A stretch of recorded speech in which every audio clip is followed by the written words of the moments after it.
ശ്രീത്തെ, നമ്മുടെ മലയാളികൾക്ക് ഒരു ദൂഷ്യമുണ്ട്. ഇവിടെ എന്തെങ്കിലും റോഡ് മോശമാണെങ്കിലോ ആരോഗ്യ മേഖലയിൽ എന്തെങ്കിലും പ്രശ്നങ്ങളൊക്കെ ഉണ്ടെങ്കിൽ എപ്പോഴും താരതമ്യം ചെയ്യുന്ന ഉത്തർപ്രദേശുമായിട്ട്.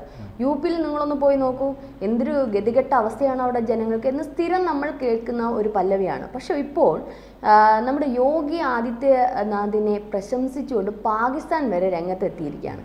ഇതിൻ്റെ വിശദാംശങ്ങൾ എന്തൊക്കെയാണ്? കൂടുതൽ കാര്യങ്ങൾ പ്രേക്ഷകരിലോട്ട് എത്തിക്കാം.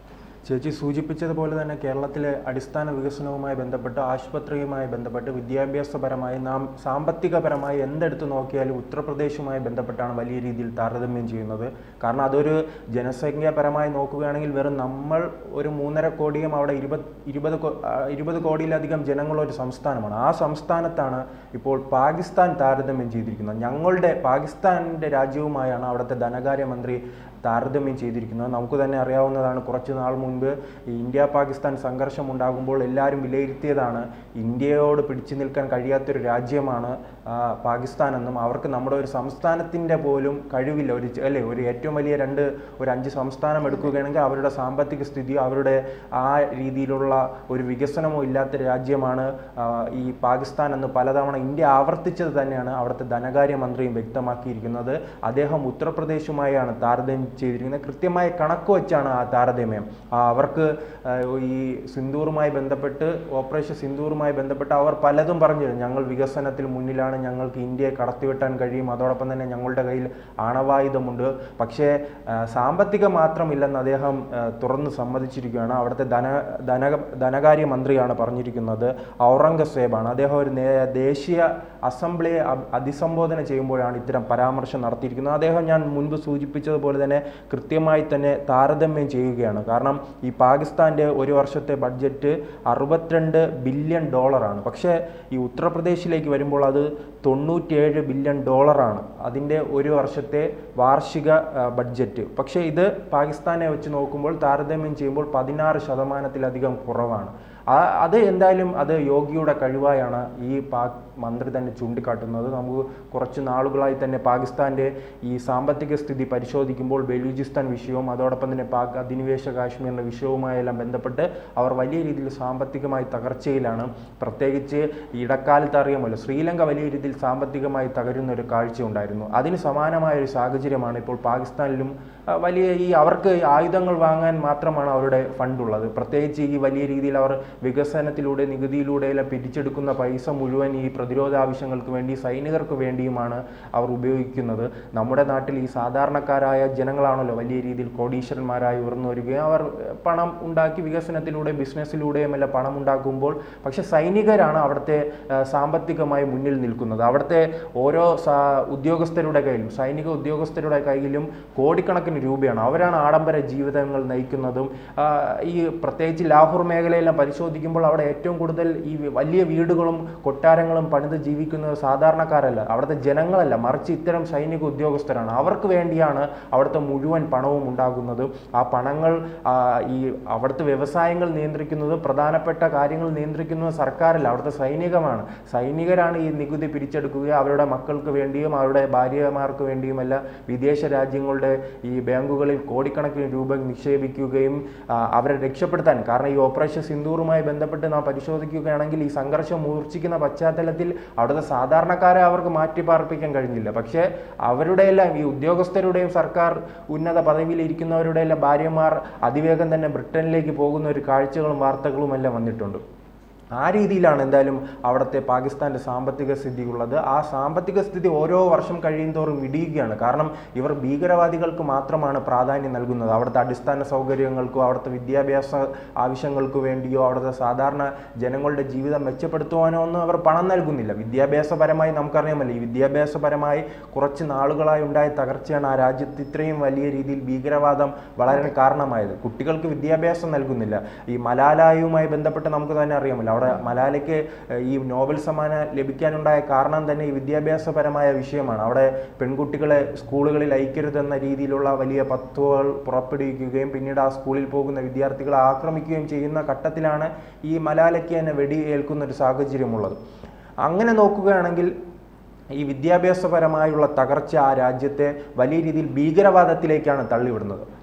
മറിച്ച് UP-യുമായി ബന്ധപ്പെട്ട് നോക്കുകയാണെങ്കിലോ വലിയ ജനസംഖ്യയുള്ള ഒരു സംസ്ഥാനമാണ്. അവിടെ അതിവേഗമാണ് വികസന പ്രവർത്തനങ്ങൾ നടത്തുന്നത്. വിദ്യാഭ്യാസപരമായും ഇപ്പോൾ ഏറ്റവും പ്രധാനപ്പെട്ട കഴിഞ്ഞ തെരഞ്ഞെടുപ്പ് നാം നോക്കുകയാണെങ്കിൽ UP-യുമായി ബന്ധപ്പെട്ട് യോഗിക്ക് ഏറ്റവും അധികം വോട്ട് ലഭിച്ചിരിക്കുന്നത് സ്ത്രീകളിൽ നിന്നാണ്. കാരണം സ്ത്രീ സുരക്ഷയുമായി ബന്ധപ്പെട്ട് വലിയ രീതിയിൽ പ്രതിസന്ധിയുള്ള ഒരു രാജ്യമാണ്, സംസ്ഥാനമാണ് ഉത്തർപ്രദേശ്. ഞാൻ പറഞ്ഞപ്പോഴാണ്, കാരണം ഈ കേരളത്തിലുള്ള പല ആൾക്കാർക്കും UP-യിലെ സ്ത്രീകളുടെ അവസ്ഥ ഭയങ്കര മോശമാണ്. അവരെ പീഡിപ്പിക്കുന്നു, അല്ലെങ്കിൽ അവർക്ക് വേണ്ടുന്ന പരിഗണന നൽകുന്നില്ല. ഇപ്പം അങ്ങനെ ഒരുപാട് കാര്യങ്ങൾ, ചെറിയ ചെറിയ വീഡിയോ ക്ലിപ്പുകൾ അവിടുന്ന് ഒക്കെ എടുത്തിട്ട് ഷെയർ ചെയ്തിട്ട് ഒരുപാട് ഉത്തർപ്രദേശ് എന്ന് പറഞ്ഞാൽ എന്തോ ഒരു നീചമായ ഒരു സംസ്ഥാനം, അല്ലെങ്കിൽ അങ്ങോട്ടേക്ക് കയറാൻ പറ്റാത്ത, മനുഷ്യന് അവിടെ താമസിക്കാൻ പോലും പറ്റാത്ത ഒരു ചേരി പ്രദേശം എന്നുള്ള രീതിയിലൊക്കെയാണ് നമ്മുടെ കൊച്ചു കേരളത്തിൽ ഇത്തരത്തിലുള്ള പ്രചരണങ്ങളൊക്കെ നടത്തുന്നത്. പക്ഷേ ഇതിപ്പോൾ നമ്മൾ ഈ ഒരു ചർച്ചയിൽ തന്നെ കൊണ്ടുവരാൻ കാരണം അയൽ രാജ്യം, നമ്മുടെ ശത്രു രാജ്യം കൂടിയായ പാകിസ്ഥാന് പോലും ഒരു ബോധം വന്നു. ഇതിൽ നമ്മുടെ ഇന്ത്യയിലെ അവർ എന്തായാലും തിരഞ്ഞെടുക്കപ്പെട്ട ഒരു സംസ്ഥാനമായിരിക്കുമല്ലോ. ഉത്തർപ്രദേശുമായിട്ട് കമ്പാരിസൺ ചെയ്യണമെങ്കിൽ അതേ നന്നായിട്ട് പഠിച്ചത് തിരഞ്ഞെടുക്കപ്പെട്ട ഒരു സംസ്ഥാനമായിട്ടാണെങ്കിലും ഒരു പക്ഷേ അത് നമ്മുടെ കേരളത്തിലുള്ളവർക്ക് കുറച്ച് വിവരം വെക്കാനും കൂടി അറിഞ്ഞിരിക്കേണ്ടുന്ന കാര്യം. ഇപ്പോൾ ശ്രീത്ത് പറഞ്ഞതുപോലെ അവിടുത്തെ ഹോസ്പിറ്റൽ സൗകര്യമായാലും അവിടുത്തെ ഈ പറഞ്ഞോണം എഡ്യൂക്കേഷൻ സിസ്റ്റം ആയാലും അവർ ഓരോ ദിവസം 1 by 1 ആയിട്ട് അവർ ആ ഒരു പഴയ ഇതിൽ നിന്നും, പഴയ UP അല്ല ഇപ്പോഴത്തെ UP എന്നുള്ളത് ചിന്താബോധം പലർക്കും ഇല്ലാണ്ടായി പോകുന്നു, അല്ലെങ്കിൽ പലർക്കും അറിവില്ലാതെ വരുന്നു. അവിടെ ചെല്ലുമ്പോഴായിരിക്കും അവിടുത്തെ കുറച്ച് ചിലപ്പോൾ ഈ പറഞ്ഞതുപോലെ ചില ചേരി പ്രദേശങ്ങളിലൊക്കെ ആയിരിക്കും ഈ പറഞ്ഞോളാം ചെറിയ ചെറിയ വീഡിയോകൾ. കാരണം അവർ ഒരറ്റത്ത് തുടങ്ങി, അല്ലെങ്കിൽ യോഗി ആദിത്യനാഥ് വന്നതിന് ശേഷമുള്ള ഒരു വലിയ വികസനമുണ്ട്. അത് കാണാതെ ഇവിടെ നിന്നൊക്കെയുള്ള ചെറിയ ചെറിയ ക്ലിപ്പിങ് അവിടുന്ന് ചില ചേരി പ്രദേശങ്ങളിലേക്ക് എടുത്തിട്ടുകൊണ്ട് വലിയ രീതിയിൽ ഇവിടെ പലപ്പോഴും ഞാൻ കണ്ടിട്ടുണ്ട്. അയ്യോ നിങ്ങൾ UP ചെന്ന് നോക്കൂ. ഇന്നലെ പോലും ഞാനിട്ട് ഒരു പോസ്റ്റിൽ പറഞ്ഞ ഒരേ ഒരു കാര്യമാണ്, നിങ്ങൾ കേരളത്തിലെ ആരോഗ്യസ്ഥിതി ഹോസ്പിറ്റലിനെ പറയാം, ആ UP-യിലോട്ട് ചെന്ന് നോക്കൂ, അവിടെ ഇതിനേക്കാളും വഷളാണെന്ന്. പക്ഷേ ഇതിപ്പോൾ ശത്രു രാജ്യത്തിന് പോലും ചൂണ്ടിക്കാണിക്കാൻ പറ്റുന്ന ഒരു സംസ്ഥാനമായി ഉത്തർപ്രദേശ് മാറിയിരിക്കുകയല്ലേ.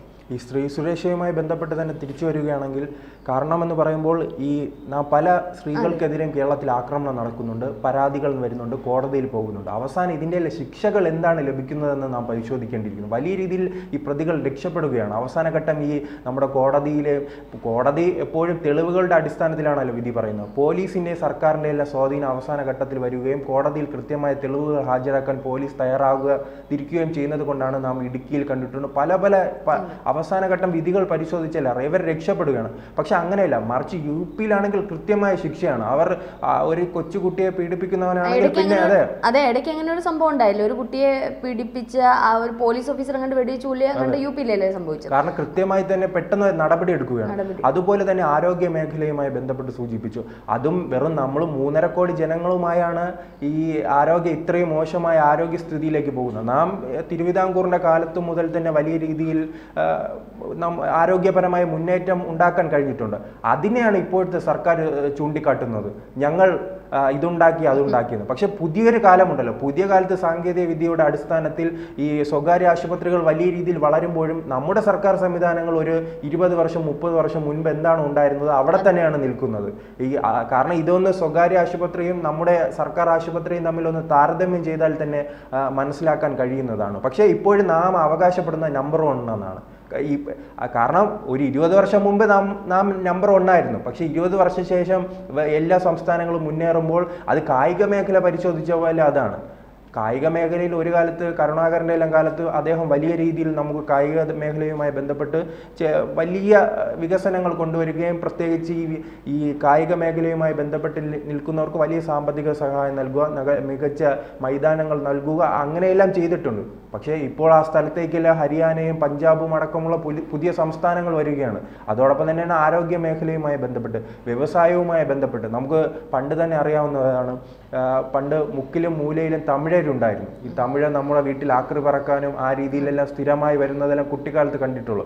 ഇപ്പോൾ അതെല്ലാം മാറി, അവരുടെ എണ്ണം കുറയുകയാണ്. അവരിപ്പോൾ കേരളത്തിൽ വരുന്ന വലിയ ഹോട്ടലുകൾ നടത്താനാണ്. കാരണം അവരുടെ നാട്ടിൽ തന്നെ ഒരു 10-15 വർഷത്തിനിടയ്ക്ക് അവിടെ തമിഴ്നാട്ടിലെ വിവിധ പ്രദേശങ്ങളിൽ അവർക്ക് സാമ്പത്തികപരമായും വ്യവസായപരമായും വളരാൻ കഴിഞ്ഞിട്ടുണ്ട്. പിന്നെ എന്തിനാണ് തൊഴിലവസരങ്ങൾ ഉണ്ടായതിന് പിന്നാലെ ഇവർ തിരിച്ചു പോവുകയാണ്, തമിഴ്നാട്ടിലേക്ക് തിരിച്ചുപോയി അവിടെ വ്യവസായം തുടങ്ങി അവർ മുന്നോട്ട് പോവുകയാണ്. കേരളം എന്തായാലും 20 വർഷം പുറകിലോട്ട് തന്നെയാണ് നിൽക്കുന്നത്. ഇപ്പോഴും ഉത്തർപ്രദേശിനെ വിമർശിച്ചുകൊണ്ട് നിൽക്കുന്നു, രാജസ്ഥാനെ വിമർശിച്ചുകൊണ്ടിരിക്കുന്നു, ഡൽഹിയെ വിമർശിക്കുന്നു, തമിഴ്നാടിനെ വിമർശിക്കുന്നു. പക്ഷേ പാകിസ്ഥാൻ അടക്കമുള്ള രാജ്യങ്ങൾ ഇപ്പോൾ തുറന്നു പറഞ്ഞിരിക്കുകയാണ്. കൂടുതൽ വാർത്തകളും വിശേഷങ്ങളും നിങ്ങളിലേക്ക് എത്താൻ ABC മലയാളം സബ്സ്ക്രൈബ് ചെയ്യുക, ബെൽ ബട്ടണും അമർത്തുക.